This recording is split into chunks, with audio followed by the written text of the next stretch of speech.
Orde Baru atau Orba adalah sebutan bagi masa pemerintahan atau rezim Soeharto yang menggantikan Soekarno sebagai Presiden Republik Indonesia kedua yang dimulai pada tahun 1966.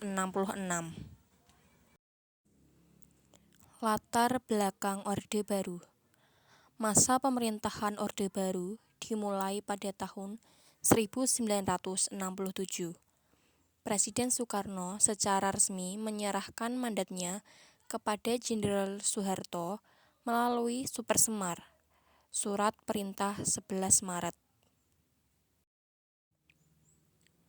Latar belakang dikeluarkannya Supersemar adalah akibat peristiwa gerakan 30 September atau Gestapo, Gestok atau G30 PKI, yaitu aksi kudeta PKI, Partai Komunis Indonesia, yang menculik dan membunuh beberapa perwira, TNI Angkatan Darat, dan beberapa orang penting lainnya.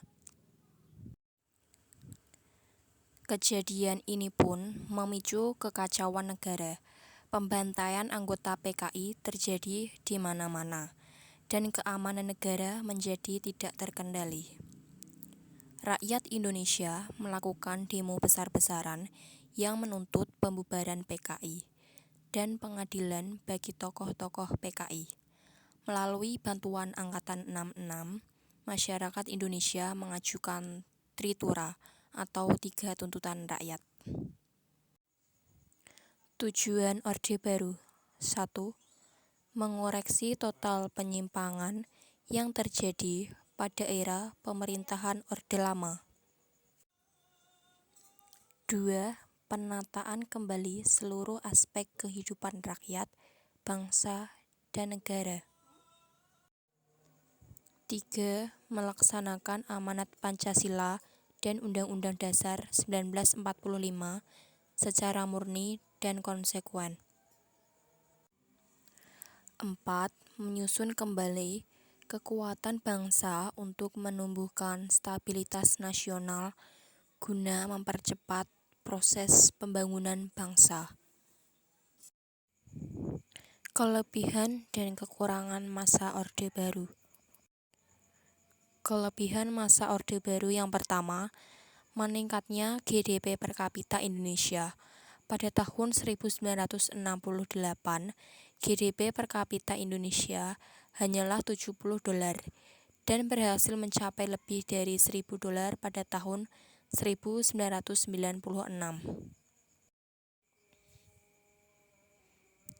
2. Program keluarga berencana yang tidak dilakukan pada masa Orde Lama berhasil diimplementasikan pada masa Orde Baru.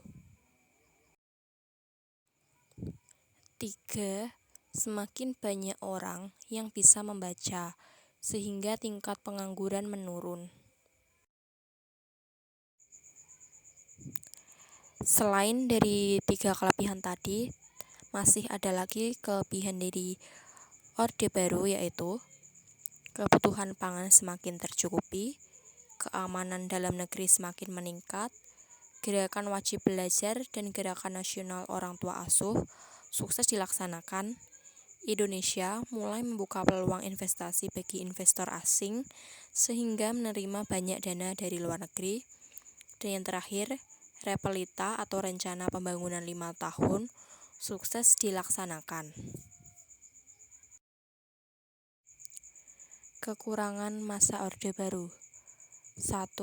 Kasus korupsi, kolusi, dan nepotisme marak terjadi di semua kalangan masyarakat. 2.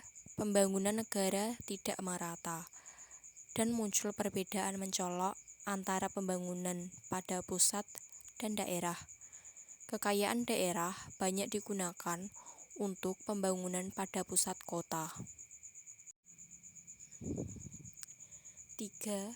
Rasa ketidakpuasan bermunculan di sejumlah daerah di Indonesia, seperti Aceh dan Papua, karena kesenjangan pembangunan yang terjadi. 4. Tidak ada tanda-tanda pergantian atau penurunan kekuasaan ke presiden berikutnya.